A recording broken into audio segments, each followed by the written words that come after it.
আনহু তারা নৌকা নিয়ে সফরে বের হয়েছিলেন। 1 মাস সমুদ্রের মধ্যে ঘুরপাক খেতে থেকেছেন। ঘুরপাক খেতে খেতে যখন একটা দ্বীপে গিয়ে ঠেকেছেন, সেই দ্বীপে তাদের সাথে দাজ্জালের সাক্ষাৎ হয়েছে। দাজ্জালের সাক্ষাৎ হওয়ার আগেও একটা বড় অদ্ভুত জন্তু সেখানে দায়িত্ব পালন করছিল। সেই অদ্ভুত জন্তু নিজেকে পরিচয় দিয়েছে যে আমি হচ্ছি গোয়েন্দা, আনাল জাসসাসা। তারপরে সেই অদ্ভুত জন্তু তাদেরকে বলেছে, তোমরা যার কাছে এসেছো তিনি এই দিকে আছে, এগিয়ে যাও। সেখান থেকে এবার আমি আপনাদেরকে এখান থেকে পড়ে শোনাচ্ছি যে ওখানে দাজ্জাল কি বলছে এবং সেই জায়গাগুলো কোথায়। দাজ্জাল বলছে, জিজ্ঞেস করছে, আসআলুকুম আন নাখলিহা আন নাখলে বাইসান আখবিরুনি আন নাখলে বাইসান। বাইসান নামক খেজুর বাগান সম্পর্কে আমাকে তোমরা সংবাদ দাও। কুলনা আন আইয়ি শানিহা তাস্তাখবির।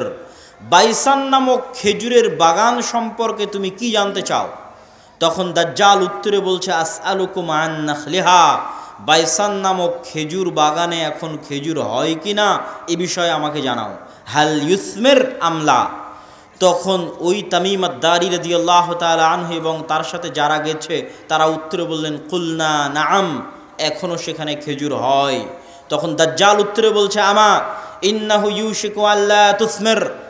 জেনে রাখো অচিরেই সেই বাইসান নামক খেজুর বাগানে খেজুর হবে না। ক্বালা আখবিরুনি আন বুহাইরা আত-তাবারিয়াহ। তোমরা আমাকে বুহাইরা আত-তাবারিয়াহ, তাবারিয়া লেক, তাবারিয়া খাল সম্পর্কে জানাও। কুলনা আন আইয়ি শানিহা তাস্তাখবির। তাবারিয়া খাল সম্পর্কে তোমাকে কি বলবো? ক্বালা হাল ফিহা মা। সেখানে কি পানি আছে? তখন উত্তরে বলছে, হিয়া কাসীরাতুল মা, অনেক বেশি পানি আছে। ক্বালা আমা ইন্নামা ইউশিকু আন ইয়াযহাব। জেনে রাখো অচিরেই সেই খালে পানি থাকবে না। ক্বালা আখবিরুনি আন আইনি যুগার। আইনে জোগার সম্পর্কে আমাকে জানাও। ক্বালু আন আইয়ি শানিন তাস্তাখবির। তুমি আইনে জোগার সম্পর্কে কি জানতে চাও? বলে, আইনে জোগারে কি এখনও পানি আছে? সেখান থেকে কি মানুষজন পানি নিয়ে চাষাবাদ করে? তখন আমরা বললাম, হ্যাঁ, হিয়া কাসীরাতুল মা, এখনও মানুষ সেখান থেকে পানি নিয়ে চাষাবাদ করে। তখন সে উত্তরে বলল, অচিরেই সেখানে পানি থাকবে না। তখন বলছে, আখবিরুনি আন নাবিয়্যিল উম্মিয়িন। উম্মিয়িনদের নাবী সম্পর্কে আমাকে জানাও। অশিক্ষিত মূর্খ যারা লেখা জানে না, পড়া জানে না, তাদের জন্য যে নবী প্রেরণ করা হয়েছে সেই নবী সম্পর্কে আমাকে জানাও। এই মর্মে কথা সামনের দিকে আগাতে থাকলো। সম্মানিত উপস্থিতি, এখানে 3টা জায়গার কথা বলেছে দাজ্জাল। আশ্চর্যজনক হলেও সত্য যে আজকের পৃথিবীতে এই 3টি জায়গায়, তন্মধ্যে বাইসান নামক খেজুরের বাগান এবং জোগার নামক ঝর্ণা, এই 3টাকে এক্সাক্ট চিহ্নিত করা খুব কঠিন হয়ে যায়। বিশেষ করে আইনে জোগারকে এক্সাক্ট চিহ্নিত করা যে এটা আইনে জোগার, এটার বিষয়ে নিশ্চিত কেউ গবেষকরা এখন পর্যন্ত তথ্য দিতে পারেনি। কিন্তু বাইসান খেজুরের বাগান সম্পর্কে মোটামুটি ধারণা পাওয়া যায় যে এই খেজুরের বাগান হচ্ছে বাইসান খেজুরের বাগান। আর বুহাইরা আত-তাবারিয়াহ এটা এত প্রসিদ্ধ, এত ব্যাপক, এত পরিচিত যে সবাই জানে। এমনকি ইসরায়েলে সারা পৃথিবী থেকে শত শত খ্রিস্টান এই বুহাইরা আত-তাবারিয়া দেখার জন্য যায়। এই জন্য দেখার জন্য যায়, তারা মনে করে তাদের তাওরাত, তাদের বাইবেলে ঈসা আলাইহিস সালাতু ওয়াস সালামের যত মুজিজার কথা বলা আছে, সকল মুজিজা তিনি দেখিয়েছিলেন বুহাইরা তাবারিয়ার উপরে অথবা বুহাইরা তাবারিয়ার পাশে। সেই মুজিজা যদি হয় অন্ধ ব্যক্তিকে চক্ষুস্মান করে দেওয়া, সেই মুজিজা যদি হয় টাকওয়ালা ব্যক্তির মাথায় চুল গজিয়ে দেওয়া, সেই মুজিজা যদি হয় মৃত ব্যক্তিকে জীবিত করা, এগুলোর অধিকাংশ মুজিজা তাদের বিশ্বাস অনুযায়ী ঈসা আলাইহিস সালাতু ওয়াস সালাম এই লেক, এই খালের পাশে অথবা তার উপরে তিনি করে দেখিয়েছিলেন, এই জন্য তারা দেখতে আসে। এবং এইটা চলমান বর্তমান ইসরায়েলের সীমানার অন্তর্ভুক্ত। এবং আনুমানিক গবেষণা অনুযায়ী বাইসানের খেজুরের বাগান এবং জোগারের ঝর্ণা এবং তাবারিয়ার লেক 3টাই বর্তমান ইসরায়েলের সীমানার অন্তর্ভুক্ত, যেই জায়গাগুলোর কথা এই হাদিসে দাজ্জাল তামিম আদ-দারি রাদিয়াল্লাহু তাআলা আনহুকে জিজ্ঞেস করতেছে। তাহলে একদম যদি আমরা সামারি এবং সারমর্ম করি, তাহলে কিয়ামতের পূর্ব মুহূর্তে যা যা সংঘটিত হবে সব বড় বড় ঘটনা এই মাটিতে, এই জমিনে সংঘটিত হবে, শামের মাটিতে সংঘটিত হবে। আল মসজিদুল আকসা বাইতুল মুকাদ্দাস কেন্দ্রিক যে এরিয়া, যে জগৎ, যে দেশ, সেখানে সংঘটিত হবে।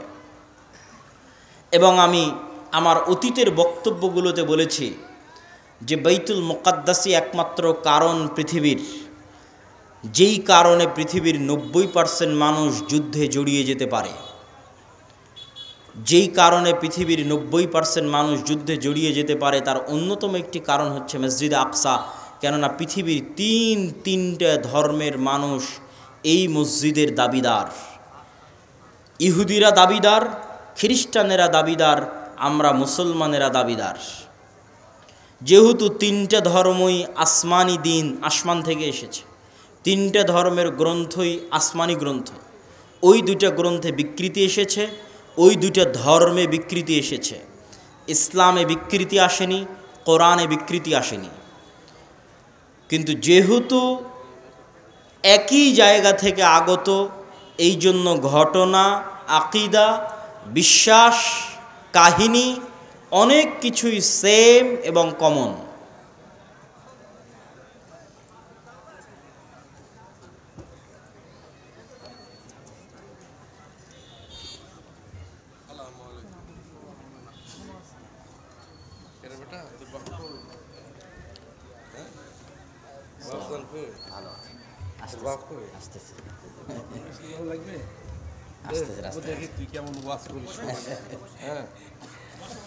তো সম্মানিত উপস্থিতি,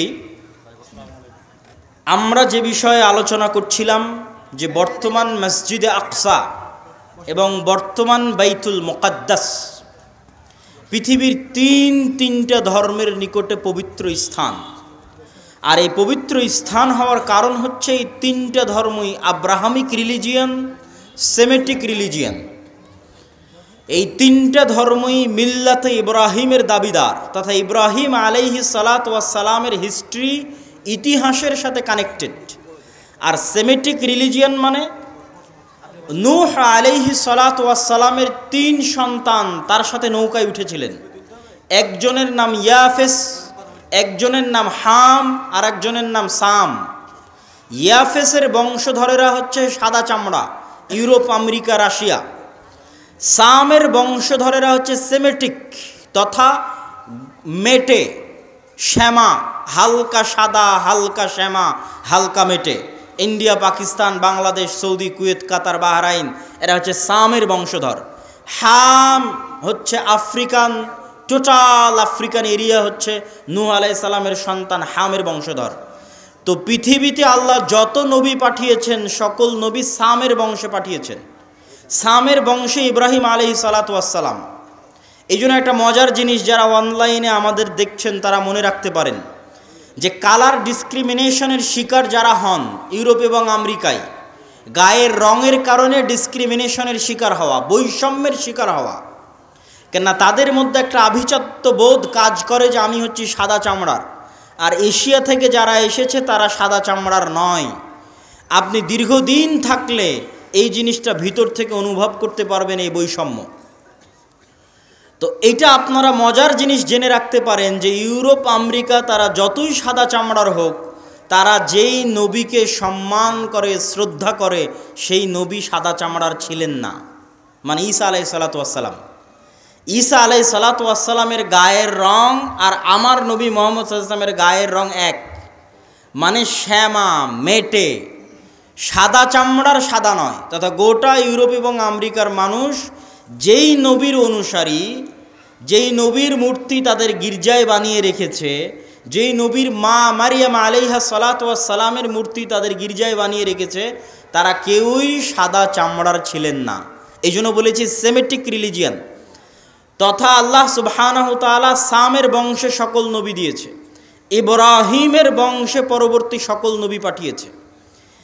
পৃথিবীর তিনটে ধর্ম ইব্রাহিম আলাইহিস সালাতু ওয়াস সালামের মিল্লাতের দাবিদার। এর কিছু কমন উদাহরণ আপনাকে দিই। ইব্রাহিম আলাইহিস সালাতু ওয়াস সালামকে আমরা বলি ইব্রাহিম, তারা বলে আব্রাহাম। ইব্রাহিম আলাইহিস সালাতু ওয়াস সালামের ছেলে ইসহাককে আমরা বলি ইসহাক, তারা বলে আইজ্যাক, আইজ্যাক নিউটন। যিনি আইজ্যাক তিনি ইসহাক। ইসহাক আলাইহিস সালাতু ওয়াস সালামের ছেলেকে আমরা বলি ইয়াকুব আলাইহিস সালাতু ওয়াস সালাম, তারা বলে জ্যাকব, যিনি জ্যাকব তিনি ইয়াকুব। ইয়াকুব আলাইহিস সালাতু ওয়াস সালামের ছেলে ইউসুফ আলাইহিস সালাতু ওয়াস সালামকে আমরা বলি ইউসুফ, তারা বলে জোসেফ। সেন্ট জোসেফ স্কুল মানে Hazrat Yusuf school, there is no difference, কোনো পার্থক্য নাই। যদি আপনি বলেন সেন্ট জোসেফ স্কুল, তাহলে ওরা আপনি যে ইউসুফকে জানেন তাকে উদ্দেশ্য করছে, যে হজরত ইউসুফ আলাইহিস সালাতু ওয়াস সালাম স্কুল। এভাবে আমরা যাকে বলছি দাউদ আলাইহিস সালাতু ওয়াস সালাম, তারা তাকে বলছে ডেভিড। জাস্ট নামের উচ্চারণের পার্থক্য, কিন্তু ঘটনার মধ্যে মিল আছে। আমরা বলছি নূহ, তারা বলছে নোয়াহ। ঘটনার বর্ণনা ধারা বিবরণীতে কিছুটা পার্থক্য আছে, কিন্তু মূল ঘটনাগুলো একই। তথা আদম এবং হাওয়ার যে ঘটনা কোরআনে বর্ণনা করা আছে, কাছাকাছি ঘটনা,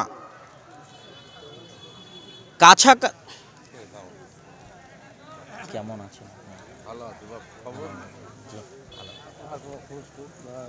অনেকদিন দেখা সাক্ষাৎ, বাইরে গেছিলাম তো ইংল্যান্ডে, ওখান থেকে মাস্টার্স করে আসলাম।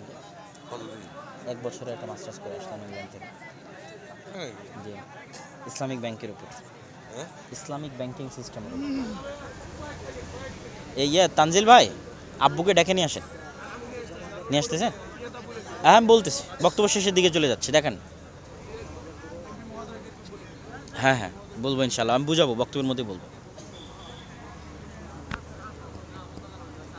ইসলামিক, আলহামদুলিল্লাহ, ইসলামিক ব্যাংকিং এবং ইসলামিক ফাইন্যান্সের উপর মাস্টার্স করে। আমার বুঝে তো মনে হয় না সেটা সব ভালো ইসলামী ব্যাংকে টাকা নেওয়া ধরতো দেখি কি করে হাট কাপনা পড়া।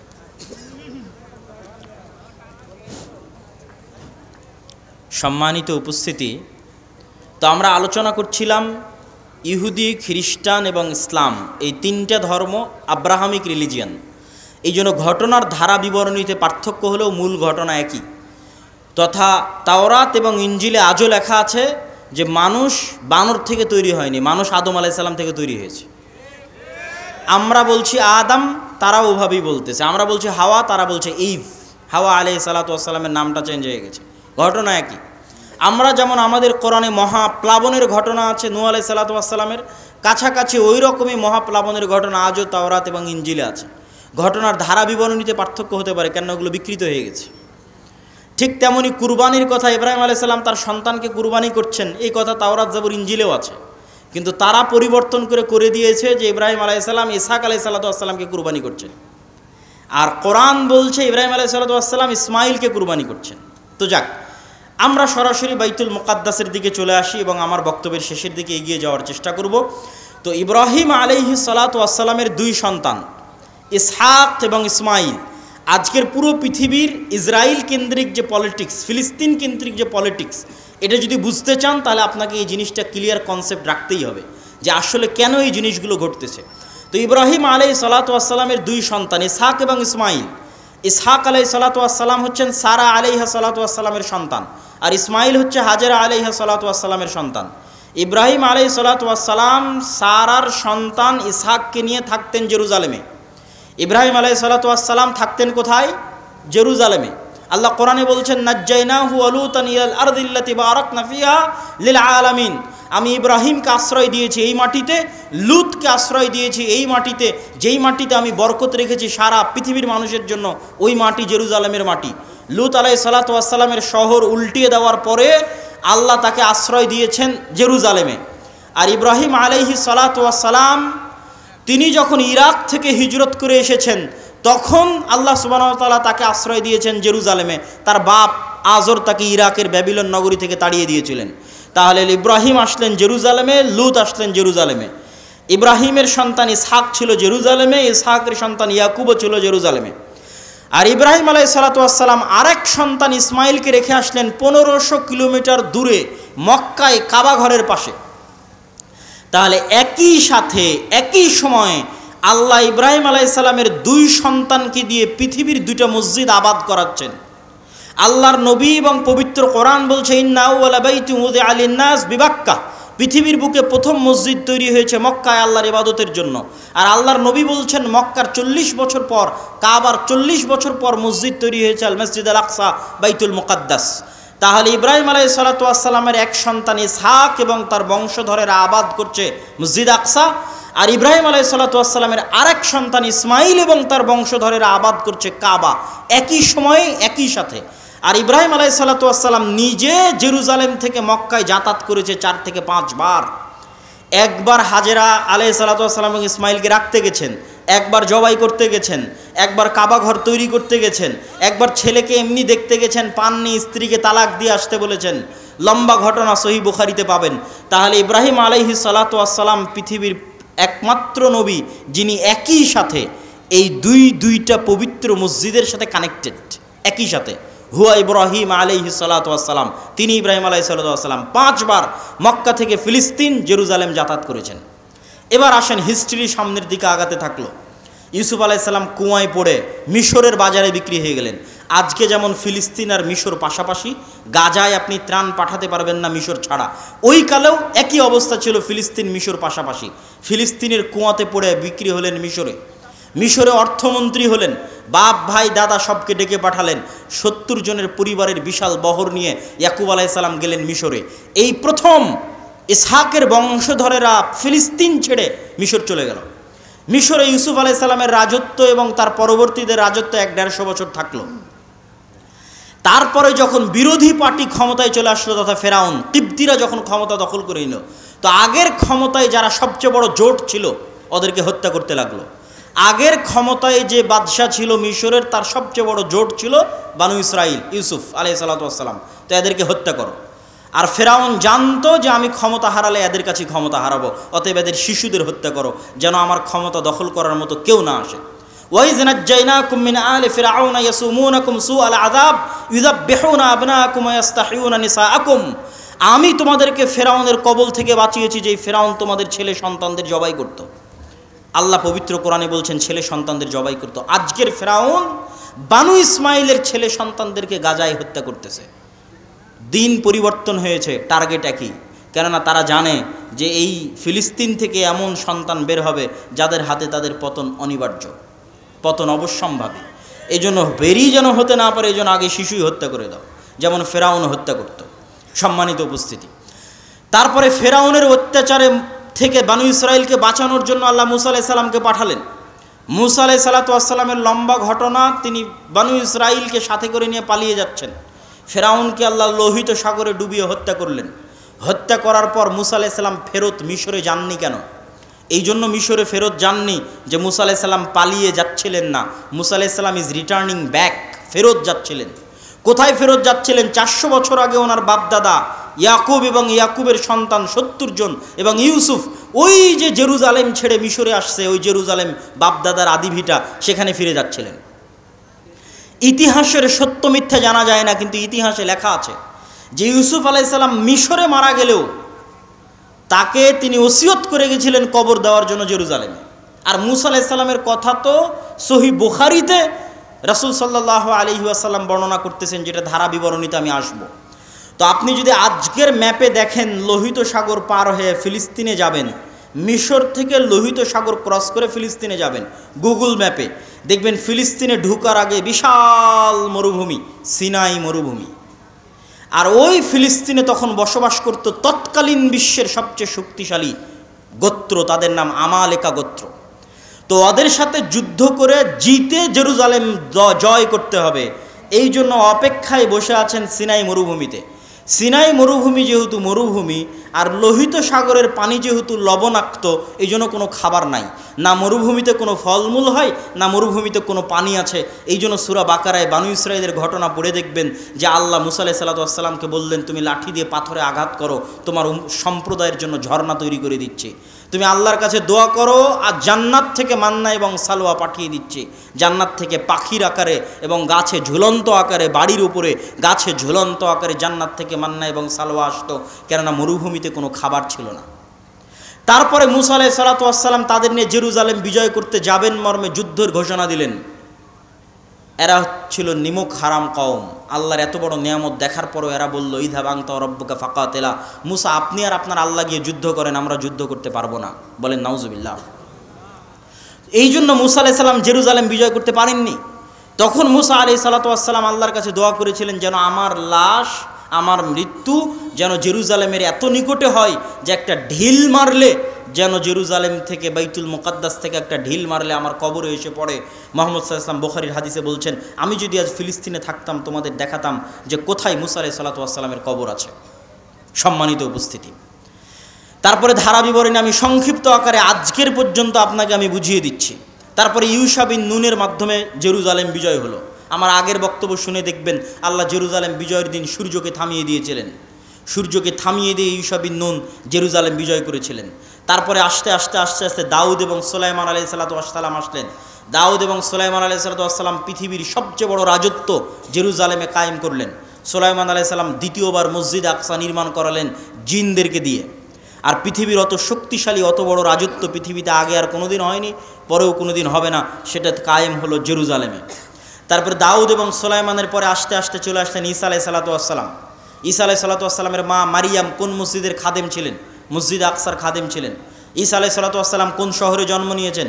এই জেরুজালেম, এই নগরীতে জন্ম নিয়েছেন। এই জন্যই তো আপনি খ্রিস্টানদের যদি বলেন তোমাদের গোটা দুনিয়া দিয়ে দিব, ইউরোপ আমেরিকা, জেরুজালেম দিব না, তাহলে হবে না। কেননা এখানে তারা যাকে নবী বলে শ্রদ্ধা করছে তার স্মৃতি এই শহরে আছে। ঈসা আলাইহিসসালাতু ওয়াসসালামের স্মৃতি এই শহরে আছে। ঈসা আলাইহিস সালামের আম্মা মারিয়াম আলাইহা সালাতু ওয়াসসালামের স্মৃতি এই মসজিদে আছে। আর ইহুদিদের স্মৃতি আছে এই যে মুসা, দাউদ, সুলাইমান, তাদের লম্বা স্মৃতি বললাম। ইয়াহইয়া এবং জাকারিয়া আলাইহিমুস সালাতু ওয়াসসালাম এই শহরেই ছিলেন। ঈসা আলাইহিস সালাতু ওয়াসসালাম দিয়ে আল্লাহ বানু ইসরাইলের নবী দেওয়া বন্ধ করে দিলেন। ওই যে ইসহাক আলাইহিস সালাতু ওয়াসসালাম থেকে শুরু হয়ে গোটা দুনিয়ার হিস্ট্রি আপনাকে 5 মিনিটে বলে দিলাম। ঈসা আলাইহিস সালাতু ওয়াসসালামে এসে আল্লাহ বানু ইসরাইলের নবী পাঠানো স্টপ। ওই যে এবার 5000 বছর যাবত ইব্রাহিমের আর এক সন্তান, তার সন্তানেরা আবাদ করতেছে মক্কায় কাবা, 1000 বছর যাবত আবাদ করতেছে। আল্লাহ ওটাকে সেভ রেখেছিলেন। পৃথিবী আল্লাহ সুবহানাহু ওয়া তাআলা কীভাবে ফাংশন করবেন এটা তার পূর্ব পরিকল্পিত, পূর্ব প্ল্যান। সেই ফাংশন করার জন্য ইব্রাহিম আলাইহিস সালাতু ওয়াসসালামের এই সন্তানে মাত্র একজন নবী আল্লাহ সুবহানাহু ওয়া তাআলা পাঠিয়েছেন। তিনি হচ্ছেন আমাদের নবী মুহাম্মদ সাল্লাল্লাহু আলাইহি ওয়াসাল্লাম, যিনি মক্কায় আসলেন।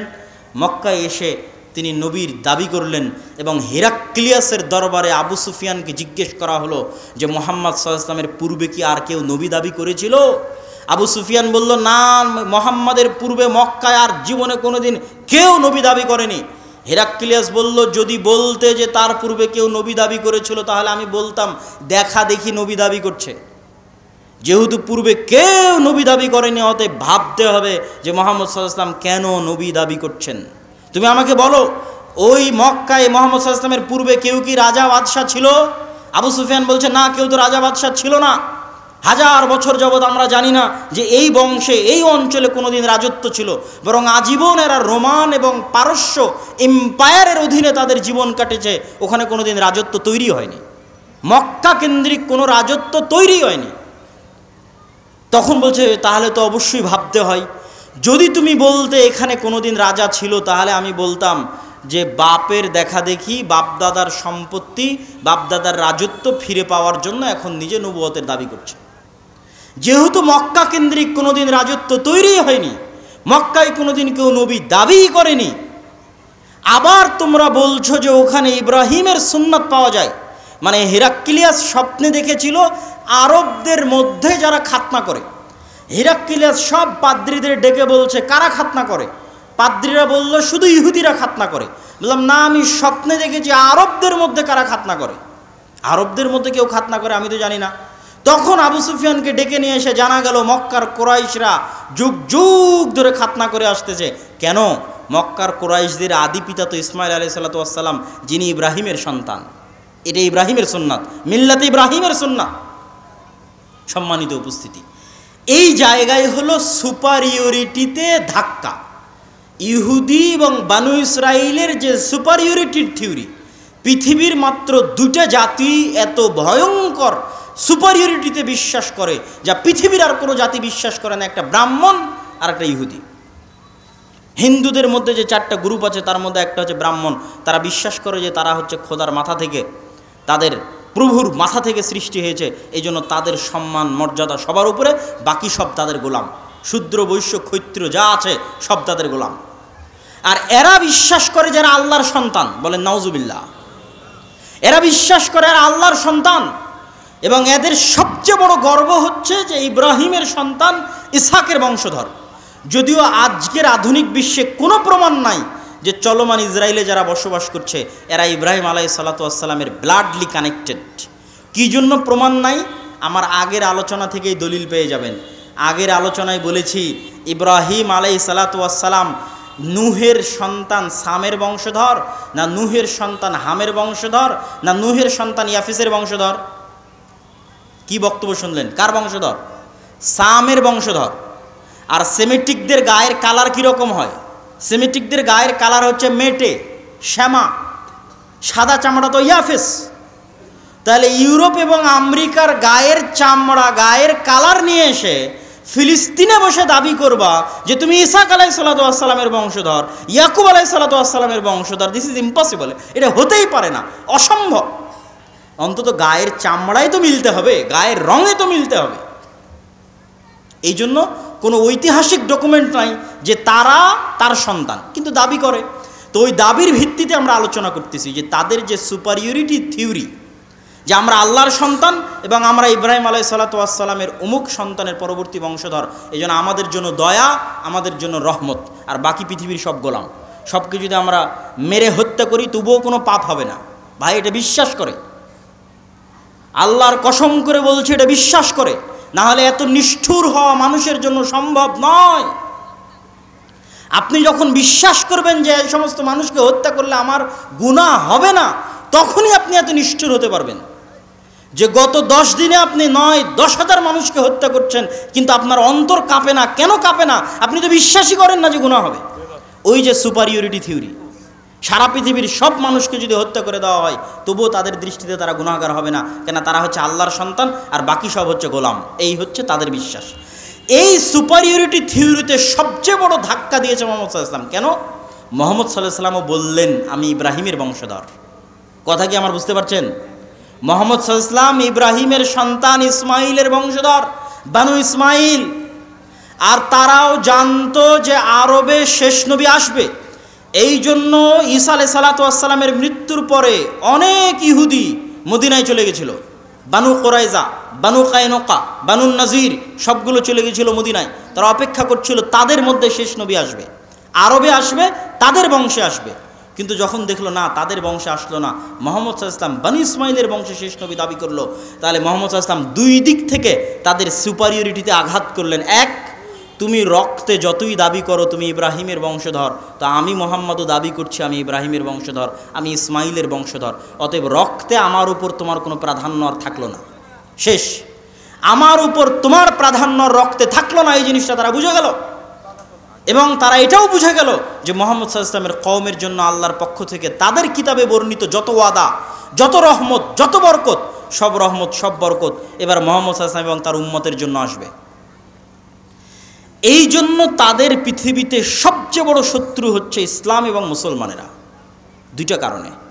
অন্যদেরকে তো ওরা বিশ্বাসই করে না যারা ইব্রাহিমের বংশধর।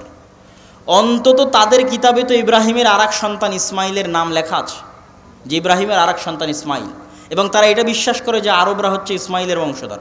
এই জন্য এটা হলো তাদের সবচেয়ে বড় ভয়ের কারণ, যে তাদের সুপারিয়রিটি থিওরিতে আঘাত করেছে ইসলাম এবং মুসলমানেরা। সম্মানিত উপস্থিতি, আজকের এই জেরুজালেমে যে ভয়াবহ অবস্থা তৈরি হয়েছে, এই ভয়াবহ অবস্থার পিছনে কারণ কি? আগের যুগের অনেক ইতিহাস আমি অন্য বক্তব্যে আলোচনা করেছি। আজকের এই ভয়াবহ অবস্থা তৈরি হওয়ার পিছনে কারণ আমার ছোট্ট গবেষণায় ঔপনিবেশিক শাসনামল, কলোনিয়াল সিস্টেম, আরবিতে বলে ইস্তেমার। আমরা যারা আজকে এই দেশে বসবাস করছি, যারা আপনারা সামনে বসে আছেন, 1935-1937 সালের আগে আপনাদের বাপদাদারা জমির মালিকই ছিল না। আপনি আজকে যে জমির দলিল নিয়ে দাবি করছেন এই জমি আমার, এই দাবি 35-37-এর আগে এই অঞ্চলের মানুষ করতে পারতো না। কেননা আমাদের বাপদাদারা 190 বছর ছিল ব্রিটিশদের গোলাম। তথা আমরা ছিলাম কলোনি, ব্রিটিশের কলোনি। এই জন্য 190 এবং 200 বছর গোলামি করতে করতে আমাদের রক্তের মধ্যে গোলামি ঢুকে গেছে। আর এই দেশ ছেড়ে যখন ব্রিটিশরা গেছে 3টে দেশে ভাগ করে গেছে, ভারত, বাংলাদেশ, পাকিস্তান।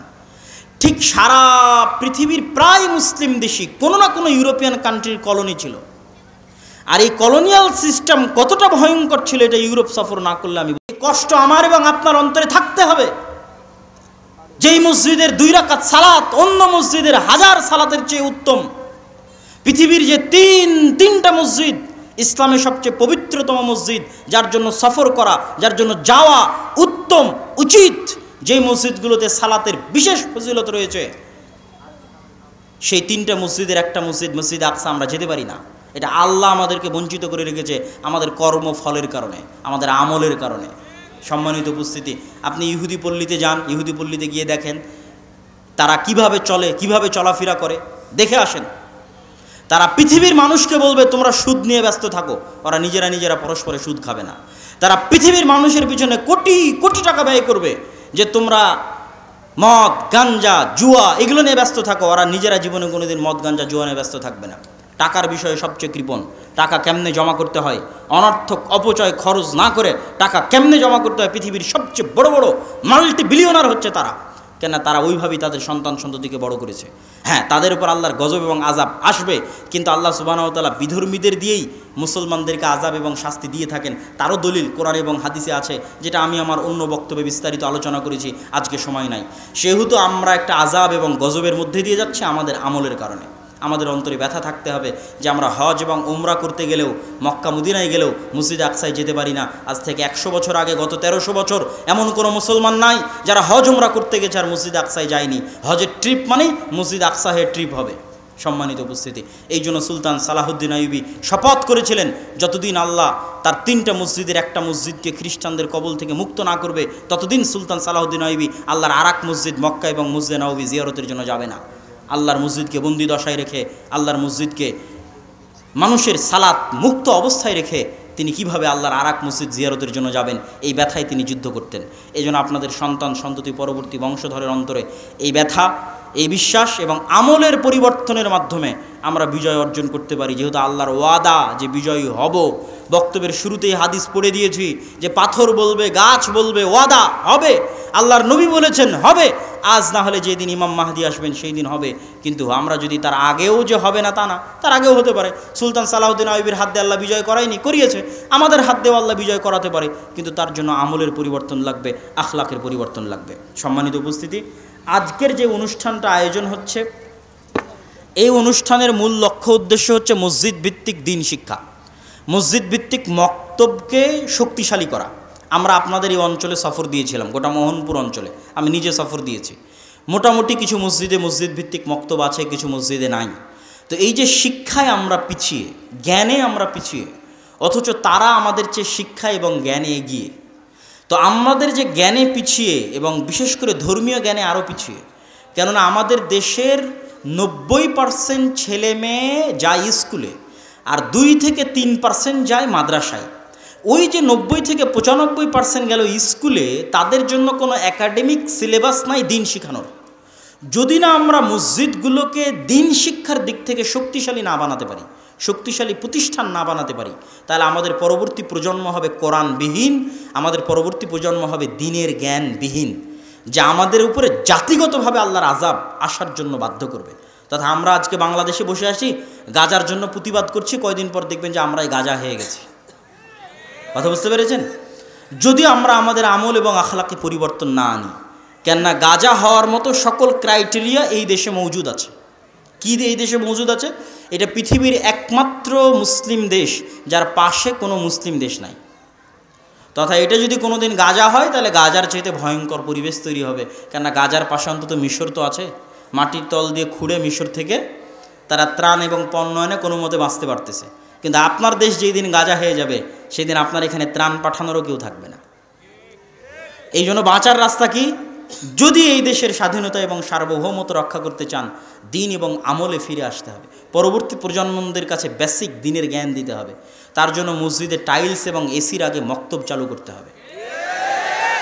আমি এমনও মসজিদ সফর করেছি যেই মসজিদে টাইলস আছে, এসি আছে, আমি রাগ করে বলেছি, মসজিদে মক্তব নাই, আমি রাগ করে বলেছি আপনারা টাইলসগুলো খুলে বাজারে বিক্রি করেন, এসিটা খুলে বাজারে বিক্রি করেন, তো মসজিদে মক্তব চালু করেন। আমাদের মুসলমানদের কনসেপ্ট দেখেন, আমাদের যারা আরব বিশ্বের বড় বড় দেশ তাদের কনসেপ্ট দেখেন, পর্যটন আর বিনোদন। আর পাশে ইসরায়েলকে দেখেন, শিক্ষা জ্ঞান। আমাদেরকে দেখেন, আমরা হচ্ছে এসি টাইলস, শিক্ষা জ্ঞানের কোনো গুরুত্ব নাই। তাহলে আমরা যদি গোলাম না হই, কারা পৃথিবীতে গোলাম থাকবে? সম্মানিত উপস্থিতি, এই জন্য আজকে আপনারা যারা এখানে উপস্থিত হয়েছেন প্রত্যেকেই আজকের এই প্রোগ্রামগুলো আমরা যেগুলো করছি, আর দাওয়া ইলাল্লাহর অধীনে এটার মূল লক্ষ্যই হচ্ছে মসজিদগুলোতে মক্তব শিক্ষা চাঙ্গা করা, মজবুত করা।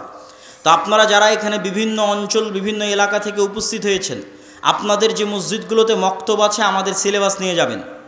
সালাফি কনফারেন্স রাজশাহী 23 ও 24 নভেম্বর, আল জামিয়া সালাফিয়া ডাঙ্গিপাড়া পবা, রাজশাহীতে আসবেন, আপনাদের মক্তবের জন্য সিলেবাস নিয়ে যাবেন, উন্নত মানের সিলেবাস। এবং মক্তবগুলোকে কেন্দ্রীয়ভাবে সেন্ট্রালি ম্যানেজমেন্ট করার জন্য আমাদের পক্ষ থেকে সার্বিক সুযোগ সুবিধা আপনাদেরকে দেওয়া হবে। আর যদি কোনো মসজিদে মক্তব বন্ধ থাকে, সেটাকে চালু করার জন্য কি কি উদ্যোগ নেওয়া যায় সেটার জন্য আপনারা যোগাযোগ করতে পারেন। কিন্তু যে মসজিদগুলোতে চালু আছে তারা দ্রুত গতিতে চেষ্টা করেন আমাদের সাথে সম্পৃক্ত হয়ে ওই মসজিদগুলোর ইমামদেরকে শিক্ষাগত ট্রেনিং দেওয়ার মাধ্যমে এবং ওই মসজিদের সিলেবাসের মান বাড়ানোর মাধ্যমে ওইটাকে একটা প্রতিষ্ঠানে রূপান্তর করা। মসজিদেই থাকবে, মসজিদের মধ্যেই থাকবে, কিন্তু ফাংশন করবে প্রতিষ্ঠানের মতো, যাতে আমরা পরবর্তী প্রজন্মদের কাছে দিনের সঠিক জ্ঞান পৌঁছে দিতে পারি। আর দাওয়া ইলাল্লাহ এই উদ্যোগ নিয়ে আমরা ইতিমধ্যে বাংলাদেশের 4টে জেলার 126টা মসজিদ সফর করেছি, 250-এর অধিক মসজিদে মক্তব উদ্বোধন করেছি। অতএব আপনাদের কাছে উদাত্ত আহ্বান থাকবে, এই প্রজেক্টের সাথে আপনারা সম্পৃক্ত হন। যে মসজিদে মক্তব আছে সেই মক্তবকে চাঙ্গা করার জন্য আমাদের সিলেবাস নেন, আমাদের ট্রেনিং নেন, আমাদের ম্যানেজমেন্ট সিস্টেম নেন। যেই মসজিদে মক্তব নাই সেখানে চালু করার জন্য আমাদের ডাকেন, আমরা সফর দিই, বক্তব্য দিই, চালু করার জন্য সহযোগিতা করি। আর আজকের এই অনুষ্ঠান এবং এখানেও যে মক্তবগুলো পরিচালিত হয় মোহনপুর এবং বাগমারায়, সেই মক্তবগুলোর উন্নয়নের লক্ষ্যে, তাদের সহযোগিতার লক্ষ্যে আমাদের আজকের এই অনুষ্ঠান। অতএব আপনারা এই প্রজেক্টে দান করার চেষ্টা করবেন, সহযোগিতা করার চেষ্টা করবেন। আপনাদের একটা টাকার মাধ্যমেও যদি মুসলমানের একটা সন্তানও কোরআন শিখে, আলিফের একটা অক্ষর শিখে, তো আপনি কবরে চলে গেছেন, 500 বছর হয়ে যাবে, 1000 বছর হয়ে যাবে, কিন্তু আপনার নেকির দরজা বন্ধ হবে না ইনশাআল্লাহ। যেমন আজকে আমরা মাগরিব এবং এশার সালাত যারা পড়েছি, মাগরিব এবং এশার সালাতে আমরা যে সূরা ফাতিহা পড়েছি, আমাকে যিনি শিখিয়েছিলেন তিনিও নেকি পেয়েছে। তার আগে আল্লাহর নবী পর্যন্ত যতজন আমার কাছে এই সূরা ফাতিহা পৌঁছানোর জন্য কাজ করেছে, সবাই আমার এই সূরা ফাতিহা পড়ার নেকি পেয়েছে। বলেন আল্লাহু আকবার। অতএব এই নেকি থেকে বঞ্চিত হবেন না। আমি দায়িত্বশীল এবং স্বেচ্ছাসেবক ভাই যারা আছে তাদেরকে বলবো, আপনারা ভিতরে প্রবেশ করেন। আর আমার বক্তব্যের পরে সম্মানিত এমপি মহোদয়, যিনি আজকের আমাদের প্রধান অতিথি, তিনি আপনাদের সামনে আলোচনা করবেন। তারপরে আমাদের শ্রদ্ধেয় ওস্তাদ শেখ আব্দুর রাজ্জাক বিন ইউসুফ হাফিজাউল্লাহ, তিনিও আপনাদের সামনে আলোচনা পেশ করবেন ইনশাআল্লাহ। কই স্বেচ্ছাসেবক ভাইয়েরা? তানজিল ভাই, স্বেচ্ছাসেবকরা নাই? জি, স্বেচ্ছাসেবক ভাইয়েরা আপনারা ভিতরে যান। আপনারা কেউই না, এখনই করুক। আপনারা কেউই এই দান থেকে মুক্ত থাকবেন না, দান থেকে বিরত থাকবেন না। এমনকি যারা আমরা স্টেজে আছি তারাও চেষ্টা করব সংক্ষিপ্ত হলেও আমরা যেন এটাতে অংশগ্রহণ করতে পারি, অল্প হলেও যেন আল্লাহ সুবহানাহু ওয়া তাআলা কই নয়, তোমরা স্টেজে যারা তাদের কাছে নাও, আপনি দরকার হয় অন্যের কাছ থেকে ধার করে হলেও এই প্রজেক্টে অংশগ্রহণ করুন। 5 টাকা 10 টাকা অতি আল্লাহ সুবহানাহু ওয়া তাআলা বরকত দিবে। এবং আমরা আল্লাহ সুবহানাহু ওয়া তাআলার কাছে